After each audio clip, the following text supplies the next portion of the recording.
There are calls we answer at night that no one else hears.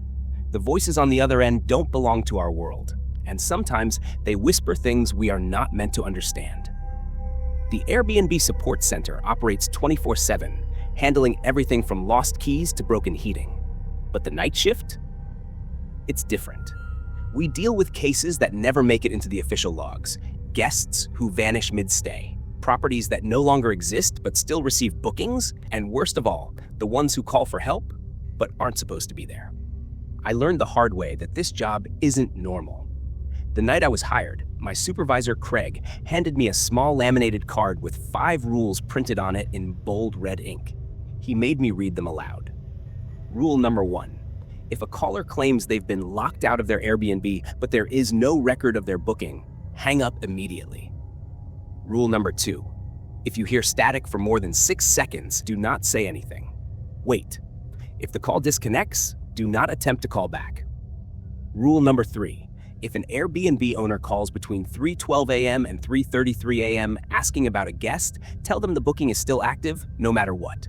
Rule number 4. If you hear a second voice on the line that the caller does not acknowledge, immediately put them on hold and alert Craig.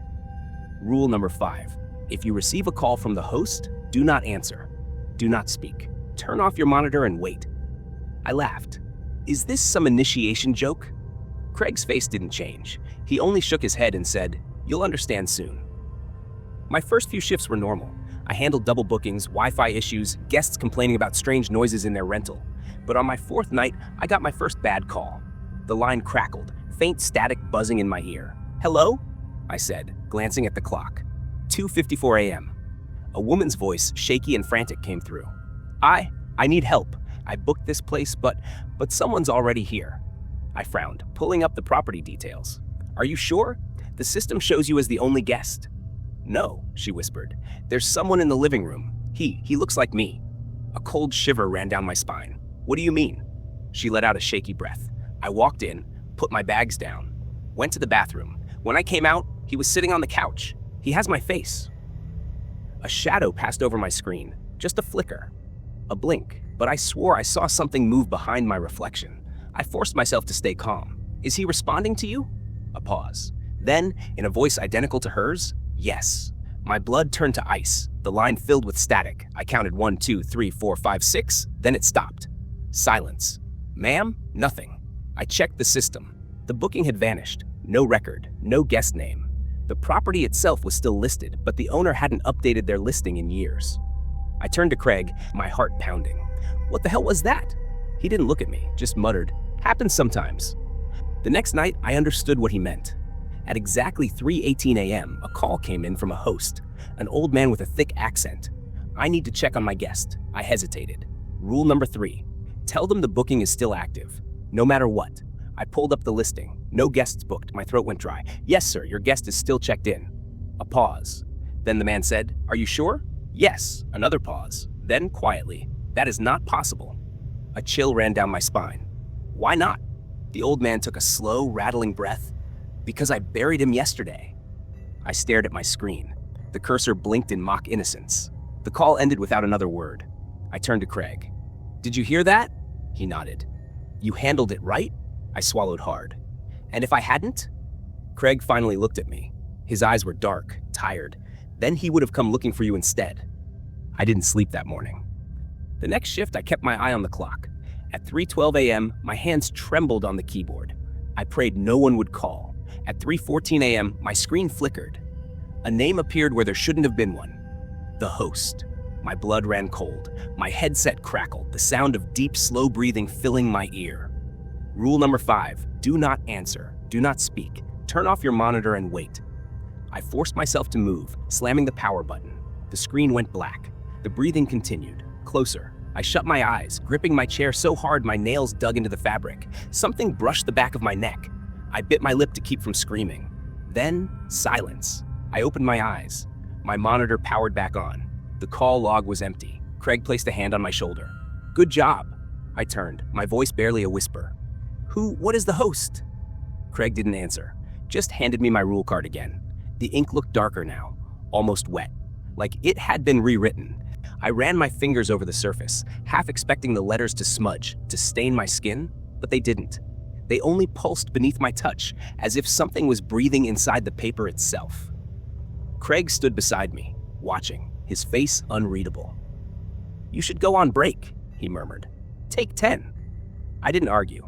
I needed to get out of that room, away from the flickering monitors and the invisible presence that had been breathing down my neck. The break room was just down the hall, a cramped space with a humming vending machine and a single window that looked out over the empty parking lot. The fluorescent lights buzzed above me as I splashed cold water onto my face. The air felt off, too still, too thick. I checked my reflection, but my own eyes unsettled me. There was something strange in them, something hollow. For a brief, horrible second, I thought I saw movement behind me in the glass. A dark shape shifting in the corner of the room. I spun around. Nothing. The break room door was slightly ajar. I hadn't left it open. Slowly, I stepped forward and pressed it shut. The second it clicked into place, the vending machine behind me powered down. Not just off, dead. The hum vanished, plunging the room into a suffocating silence. My breath came shallow as I turned back to my reflection. The glass was completely black now, a void where my face should have been. A sharp knock rattled the door. I stumbled back, my pulse hammering. 3 more knocks, sharp, measured. I reached for the handle, hesitated. "Craig?" No answer. A whisper slipped through the crack. Not words, just a sound, dry and rustling, like leaves skittering across pavement. I bolted. The hallway felt longer than before, stretching endlessly ahead of me. The fluorescent lights flickered, casting long, stuttering shadows. I reached the main office breathless, but the moment I stepped inside, I knew something was wrong. The monitors were all on. Every single one. Even the ones we never used. Even the old ones we'd unplugged months ago. Each screen displayed the same thing. A booking page. An empty Airbnb listing with no description, no reviews, just a single name in the title. My name. The cursor blinked in the check-in date field. The numbers began to type themselves. Tonight, a call came in. The headset was already on my head. I didn't remember putting it on. Static filled my ears, deep and hollow. The sound of breathing. I squeezed my eyes shut. Rule number 5, do not answer. Do not speak. But the call was already connected. A voice, my voice, spoke. "Are you ready to check in?" I ripped the headset off, my hands shaking. The screen nearest to me flickered. For a second, I swore I saw something staring back at me. Not a reflection. A figure. Tall, featureless, watching. Craig appeared beside me, gripping my shoulder hard enough to bruise. "Don't. Look." I sucked in a shuddering breath. "What is happening?" He didn't answer, just reached past me and powered down the monitors. The screens went black, but in that last split second before they turned off, I saw movement. A long hand pressing against the glass. Fingers too thin, too many joints. I turned away. Craig let out a slow breath. "It's getting worse." The air felt dense, hot, like the room itself was breathing around us. He shoved my rule card back into my hands. The ink was darker now, seeping into the edges of the paper like it had bled through. I followed the rules," I whispered. Craig's eyes were cold. Not all of them.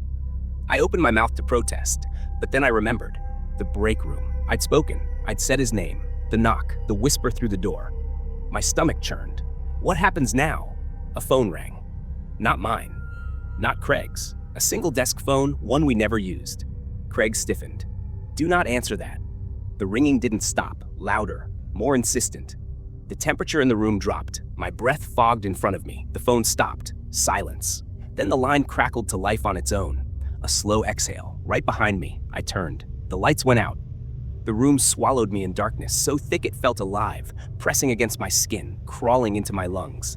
My breath came fast, too loud in the silence. I tried to move, but something was there. Close. Watching. A whisper slithered through the air, too low to make out the words, but the sound of it curled into my ears like damp fingers. I reached for Craig, but my hand grasped only empty air. The power surged back on. Craig was gone. The office was exactly the same. Desks, monitors, stacks of untouched paperwork, except for one thing. The phone. It was off the hook, the receiver dangling by its cord. A slow, rhythmic tapping came through the speaker like nails drumming against wood. I forced myself to step closer. The line crackled. Then a voice. Faint, garbled, but I recognized it instantly. Craig. His voice was strained, distant, like he was speaking through layers of static. You shouldn't have. The line went dead. I grabbed the phone and hit redial. Nothing. I checked the system for his login. No record. His name had been wiped, as if he had never worked here at all. A notification blinked on my monitor. A new reservation. The listing had no description, no price, no host information. Just one detail. Guest, Craig. My stomach twisted. The check-in date was today. The location was... I froze. It was here. The Airbnb support center. The air turned heavy, pressing down on my chest. The office suddenly felt too big, the ceiling stretching higher, the walls tilting inward at impossible angles. A new call came in. My screen flickered, the caller ID a mess of shifting symbols. I knew I shouldn't answer, but my hand moved on its own. A deep, wet breath filled the line. I gripped the desk, my knuckles white.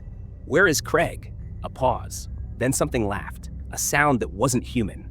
The lights flickered again, and a shadow moved at the far end of the room.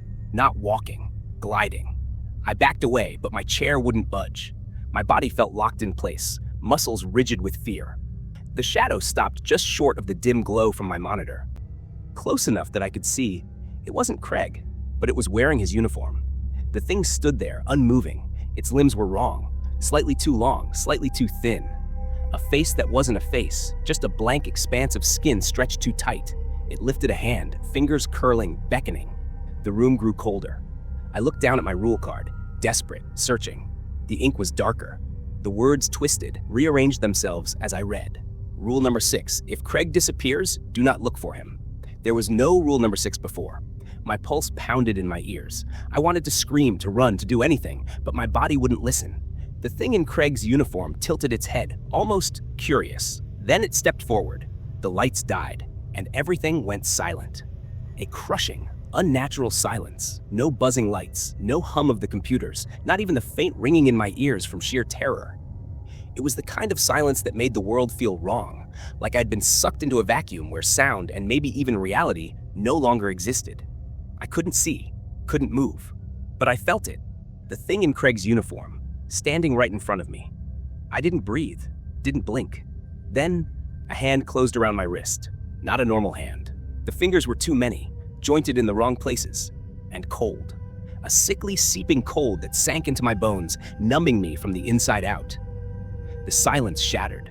A deep, wet inhale rasped against my ear. I ripped away.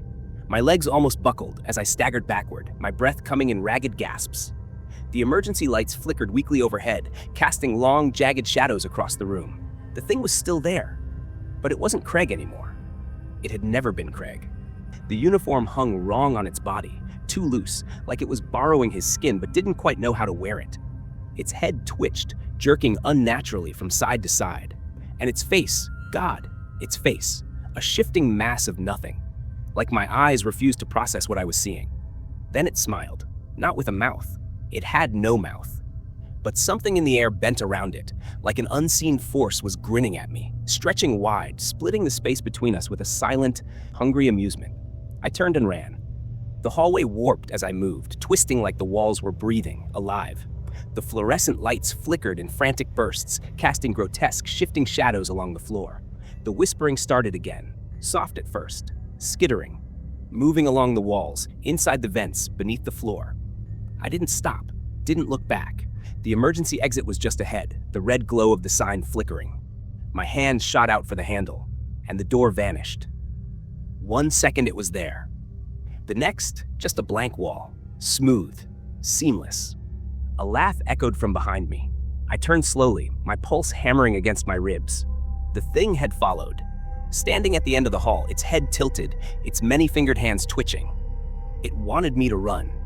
It was playing with me. I stepped back, my breath shuddering in my chest. The whispering grew louder, the walls shifted, the floor stretched, and then I saw it. The monitors.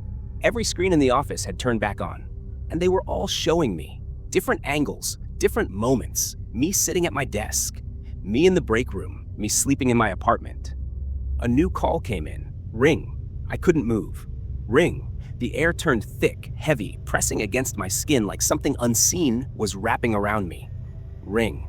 I looked at the rule card in my shaking hands. The ink had spread further. The words bled. Rule number 5. Do not answer. Do not speak. But the ringing would not stop. I took a step forward. The thing at the end of the hallway stepped with me.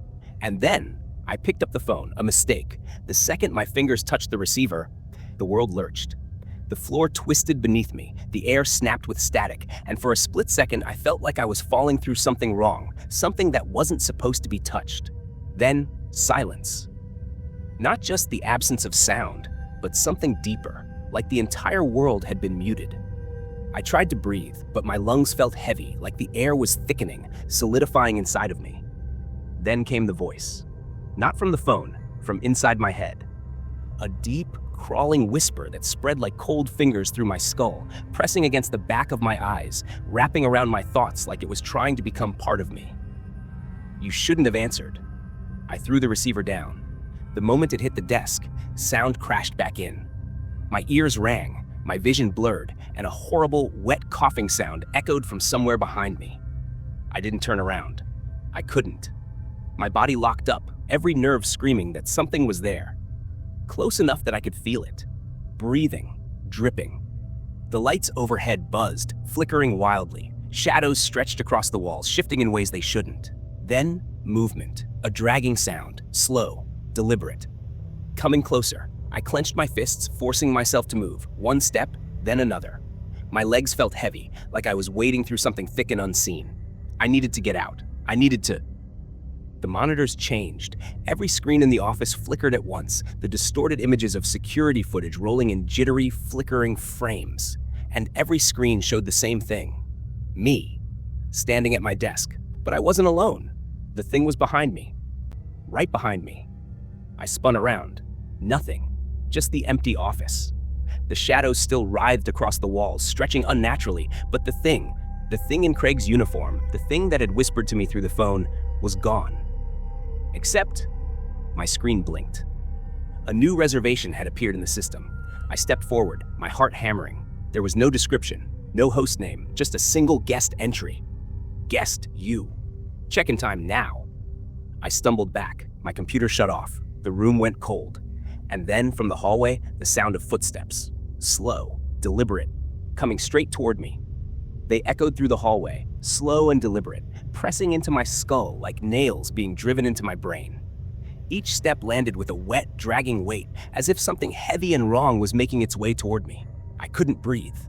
The air had turned thick again, pressing against my skin, seeping into my throat. My vision wavered, and for a horrible second I swore I saw the walls pulsing, like the entire office had become some massive breathing thing. Then I saw it. The shadow. No, not a shadow. Something wearing one.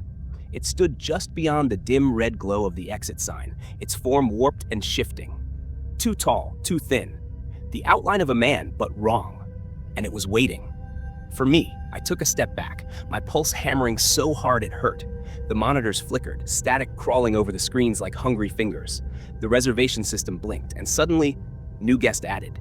Check-in confirmed. I didn't touch anything. I didn't do anything. But something had. The shadow thing moved, a sudden, jerking motion. Its head snapped to the side, twisting at an angle no human should ever be able to turn. My stomach lurched. The sound that came from its throat, if it even had a throat, was wet, guttural, wrong. It took another step and then another. I couldn't move. I couldn't think. Then, the phone rang.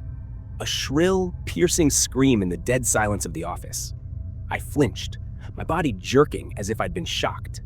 The moment my attention flicked toward the sound, the thing at the end of the hallway lunged. I didn't see it move. I just saw blackness, swallowing the space between us in a single, horrifying instant. I ran. I don't remember choosing to run. My body just acted. I crashed through the office, my shoes skidding against the floor, my breath coming in ragged, terrified gasps. The emergency exit, it was back. The red glow of the sign flickering. I sprinted toward it, fingers outstretched, heart hammering. The door slammed open on its own. A rush of freezing air blasted through the room, so strong it knocked me backward. I hit the floor hard, pain jolting up my spine. And then I saw where the door led. Not outside, not anywhere real, a hallway. But not our hallway. Too long, too dark. The walls shifted as I stared at them, bending, stretching, warping like something was pressing against them from the other side. I tried to scramble backward, but my body wouldn't move. Then something stepped through. It shouldn't have been possible. The thing that emerged from the impossible hallway was neither man nor shadow, but something caught in between. It moved wrong, like its limbs didn't belong to it, like they were borrowed from something else and stitched together by mistake. The air around it seemed to bend, the fluorescent lights overhead flickering wildly, casting its shifting form in brief, nightmarish glimpses. And then it stopped moving, just feet away from me, too close. I couldn't breathe. I could feel it watching me. No eyes, no face, but it was watching. My body refused to move. A thick, crushing weight pressed down on my chest, my legs, my arms. I was stuck, paralyzed, as if something unseen had wrapped around my spine and locked me in place. The walls of the warped hallway shuddered. The floor beneath me trembled. And then, in the silence, a sound. A voice. Not from the thing in front of me. From the phone on my desk. The receiver had been left off the hook, and through the static, through the wet, whispering distortion, I heard a single sentence. Check-in is complete. The thing lunged. I don't remember what happened next. I only remember the falling.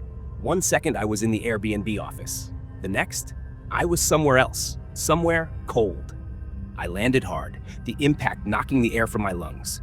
The world around me shifted, an unnatural landscape stretching infinitely in every direction. Walls, but not walls. Doors, but no exits. Everything was gray, washed out, like an unfinished blueprint of a place that shouldn't exist. The air buzzed, not with sound, with something alive, something unseen. I scrambled to my feet, my pulse a deafening drum in my ears. The room, or hallway, or whatever this place was, had no clear end. Just endless corridors stretching into the void, doors that led nowhere, and a ceiling that seemed too high, yet somehow crushingly low at the same time. Then, in the distance, footsteps, but not just one set, many. A chorus of slow, dragging movements coming from every direction. I wasn't alone. I was never alone. The footsteps were getting closer. A crawling horror pressed against my ribs, squeezing my lungs. The air was thick with something I couldn't see, couldn't name, but I could feel it. Watching, waiting, closing in. I turned in circles, searching for an escape, but there was nothing. Endless gray hallways stretched into the unknown, shifting at the edges of my vision, as if they weren't solid. The doors along the walls didn't have handles. Some weren't even fully formed. Just outlines of doors that seemed to flicker in and out of existence. And the buzzing, the awful, bone-deep buzzing was growing louder. The footsteps stopped. Silence. A breathless moment where the air itself seemed to hold still, like the world was waiting for something. Then, from just behind me, a voice. Low, static-filled, but clear and around. I went ice cold. Something was right behind me. Close enough that I should have felt breath on my neck, but there was no breath, just the overwhelming sensation of presence. The voice came again. Walk forward. I obeyed. Every instinct screamed at me to run, to turn and face it, but I knew that if I did, something worse would happen. So I walked, one slow, shaky step at a time. The buzzing grew louder. The hallways around me shifted, twisted, stretched. It felt like I was walking in circles, yet somehow still moving forward. Do not stop. The voice was in my ear. A whisper too close, too intimate. I clenched my fists and kept going, my pulse hammering, my breath shallow. The doors I passed began to change. Some of them weren't empty anymore. I caught glimpses, horrible, fleeting glimpses, through slivers of open space. Hands, reaching, scraping at the air, faces pressed against invisible barriers, mouths moving, silent screams. I squeezed my eyes shut. I couldn't look. I wouldn't look. Left. The whisper sent a shudder through my spine. I turned left, stepping into a hallway that was narrower, darker, and then, ahead of me, a door. It was different from the others, fully formed, solid. And there was a handle. My breath hitched. Was this it? Was this the way out? Open it. The voice was no longer behind me. It was inside me. I reached for the handle with a trembling hand. My fingers closed around the cold metal. And then, something grabbed my wrist. Cold, wet, wrong. The sensation shot through my skin like needles burrowing under my flesh. Too many fingers, too tight. The grip locked around my bones, and for a moment I couldn't breathe. I couldn't move. And then, it pulled. I slammed against the door. My body wrenched backward as something from the other side tried to drag me through. My shoulder burned from the sudden force, my fingers barely holding onto the doorframe as I fought to resist. The air around me shuddered. A deep, low-frequency hum vibrated through the walls, the floor, my very skull. Like the building itself was alive, like it was responding to whatever had latched onto me. I twisted, my eyes flickering down, and I saw it. The hand wrapped around my wrist wasn't human. Too long, too many joints, the skin pale, wet, stretched too thin over the bone. Blackened fingernails dug into my skin, and where they touched, the flesh wrinkled, aged, spoiled. A horrible noise filled the air. Not a scream, a laugh. A guttural, broken laugh that didn't sound like it came from a mouth. It came from everywhere. The walls breathed, the lights flickered, and the fingers tightened. I let out a choked gasp as the thing pulled harder and my grip on the doorframe slipped. My body lurched forward, the door yawning open wider as the darkness behind it stretched, reached. No. No. I jerked back with everything I had, my free hand clawing at the floor, my feet kicking against the ground. The thing in the doorway hissed. The grip on my wrist faltered for a split second, and I ripped myself free. Pain exploded up my arm as I crashed onto the floor, the momentum sending me rolling across the hallway. My head slammed against the wall, stars bursting in my vision. The door slammed shut. The lights went out. Silence. Thick, heavy. The kind of silence that doesn't mean emptiness. It means something is listening. I lay there, panting, shaking, my wrist throbbing, my skin burning where it had been touched. The darkness was absolute, so thick I couldn't see my own hands, couldn't see the walls, the doors, the floor beneath me. But I could hear. A slow, wet, dragging sound in the distance. A click, a whisper. And then the voice. Not in my ear, not in my head, right next to me. You broke the rule. The voice was right next to me. It wasn't a whisper anymore. It was inside the dark, inside the walls, inside me. I could feel it, wrapping around my bones, curling beneath my skin like something was growing, burrowing. I couldn't move. I couldn't breathe. The air was thick, too thick, like trying to inhale water. My lungs refused to expand, and my ribs felt like they were being pushed inward. I wasn't alone. I could feel them, in the walls, beneath the floor, pressed against the ceiling, breathing, watching, waiting. And then something touched my face. Not a hand, not fingers. Something wet, cold, crawling. My body jerked violently, instinct overriding paralysis as I scrambled backward on the floor. My injured wrist throbbed, the skin still burning from where that thing had touched me. My back hit the wall, my breath coming in sharp, broken gasps, and the door in front of me opened. Not a normal door, not one of the ones in the hallway. It was a door that shouldn't exist. A rectangle of pure black, stretching wider than it should have, its edges shivering, twitching like it was trying to hold its shape. The air inside was wrong. It didn't just look dark, it looked empty, like light didn't belong in there, and something stepped out. I didn't see it, but I felt it. The air rippled, the floor shook, the walls groaned, stretched, cracked. A sound filled the hallway. A deep, low breathing, like something with a chest too big, too hollow was inhaling the entire space around it. And then the clicking started. Not footsteps, not nails on the floor. Bones bending, cracking, moving in ways they shouldn't. It was coming toward me. I wanted to run. I wanted to scream, but my body was still frozen, locked in place by a fear that didn't feel human. It felt ancient, old. A terror that had existed long before me and would exist long after. And then the thing spoke. Not in a voice, not in words. It spoke inside my skull. You will stay. My vision blurred. The air thinned. The hallway bent inward, collapsing on itself. You will stay. I felt it reaching into me, filling my lungs, pressing against my heart, wrapping around my spine. And then I heard the alarm. A sharp, shrieking sound that ripped through the walls, the floor, the air itself.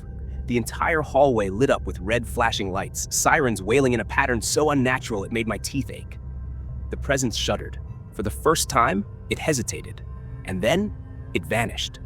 The darkness collapsed in on itself, swallowed whole by something I couldn't see. The walls snapped back into place, the doors slammed shut, and I was suddenly alone. Gasping, shaking, still alive. The intercom crackled above me, a voice came through. Flat, robotic, indifferent. Incident contained. Resume duties. I lay there, staring at the ceiling, my mind still screaming that something had tried to take me. that I had been seconds away from being erased, devoured, dragged somewhere I was never supposed to be. And yet, I was still here. The hallway looked normal. The doors were closed, the walls were silent. My wrist still ached, my skin was still burning, but the night shift wasn't over, and there were still 4 hours left.